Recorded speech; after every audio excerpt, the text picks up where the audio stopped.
With Valentine's Day around the corner, I decided to highlight some of my favourite underrated manga in the romance genre. In this genre, I'm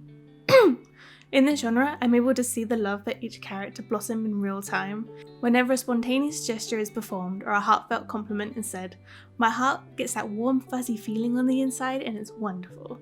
In romance genres especially, every sentence and every panel has so much more meaning and I find myself holding on to every single word. Especially in comparison to reading popular shonen, where I find myself skipping speech bubbles because not every single word is necessary for the plot. With that in mind, let's get into my favourite underrated romance mangas. Girlfriend who absolutely doesn't want to take a bath versus boyfriend who absolutely wants her to take a bath. Yes, that's the actual title of this manga. This 53-chapter comedy slice-of-life romance follows the story of Hina and Teppei. The premise of the story is exactly what the title says. Teppei finds wholesome ways to get Hina into the bath, while Hina makes up every excuse under the sun to prevent that from happening.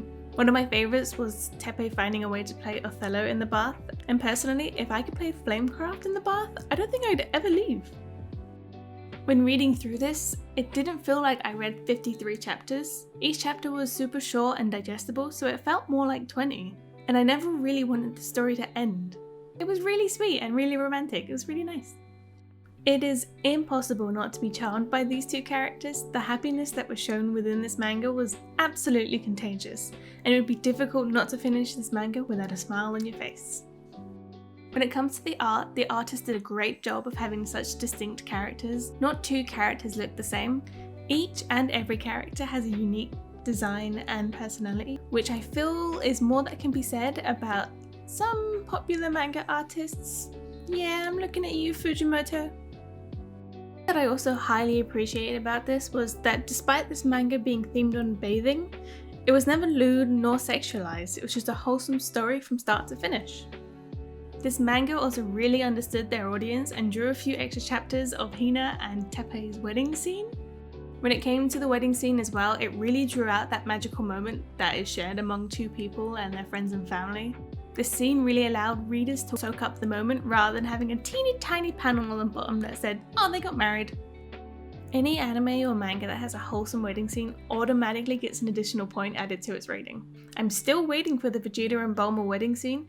Like, there's already a figure and plenty of fan art, so why not just have an animated scene? I would happily recommend this manga to anyone, even if you're not a fan of romance. It's great. This is also one of the few mangas that I've actually given a 10 out of 10 that stands next to My Brother's Husband and Goku Rekigai. My next underrated romance manga is Paperbag-kun is in Love, but also known as Mr. Paperbag is in Love. With anonymity, people can be someone that they're not, whether it be a troll behind a waifu profile picture or a superhero behind a mask. This manga takes that premise and turns it on its head slightly. It's a 23-chapter finished manga that follows the relationship between Mr. Paperbag and Umi, in which Mr. Paperbag uses his paper mask to express his unconditional love for Umi. The reader at first has the impression that this is the first time these two meet. However, as the story unfolds further, it's revealed that there is a lot more depth to their relationship than we may think. I found that the gestures that Paperbag did to win over Umi was just so wholesome and romantic. From giving her a flower bouquet to performing a circus act outside of her classroom window to cheer her up. The gratefulness that Paperbag has for Umi reminds me a lot of Fudo in Love After World Domination, both being overjoyed thinking about their lover's portrait, treasuring every single grain of food that their partner makes for them, and going out of their way just to make their love interest smile.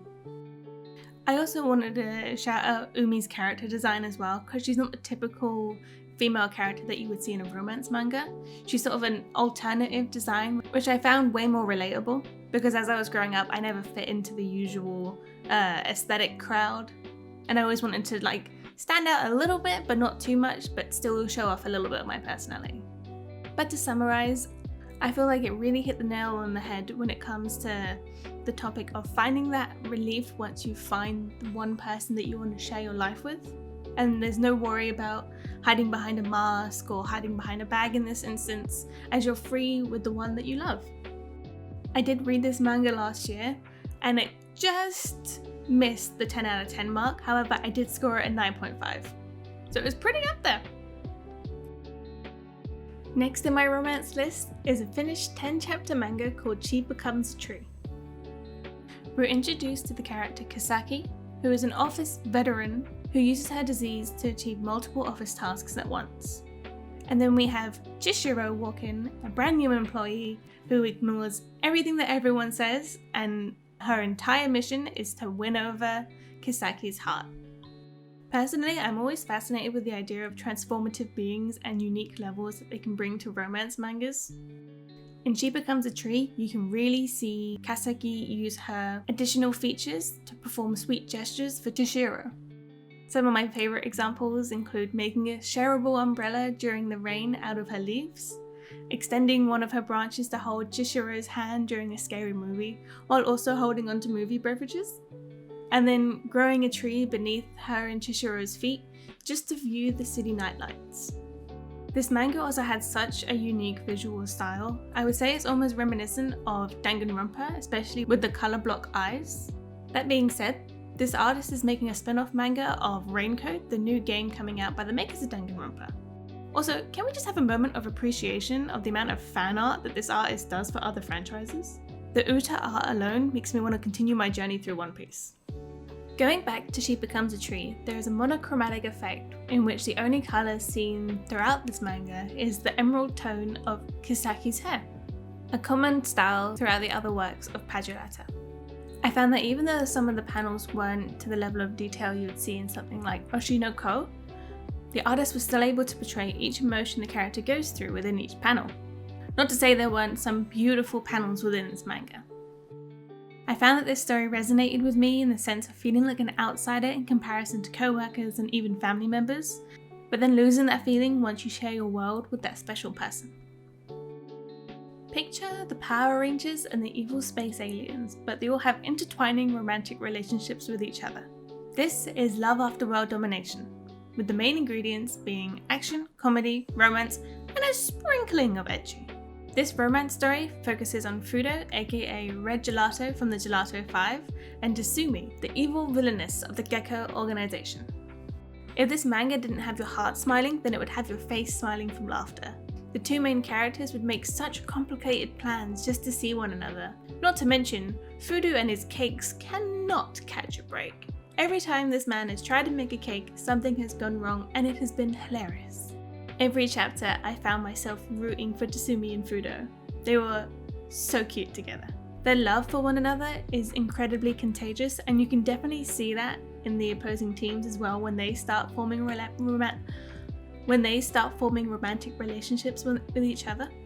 That is, until chapter 1 came around, and the audience was introduced to Hyoka. I won't spoil anything. However, I have never had a character infuriate me more than Hyoka. She tried to pry apart Tasumi and Fudo, and I just wasn't having it. Her presence in some panels just vexed me. However, I do have to applaud the author for writing a character like this. Even though I personally disliked her, it was in the context of the world. It wasn't that she was written poorly. Kind of like Professor Umbridge in a way from Harry Potter. Everyone despises her, but she was portrayed so well that every fan's hatred for her is so passionate. When it comes to the art, I felt that this manga had such unique levels, where it had its very basic minimalistic panels, and then when the action really kicked in, you saw these really high detailed panels that gave you every crumb of detail. And whenever there were panels in which Tasumi were mad, I felt like I was going to be the collateral damage for her doom and her anger.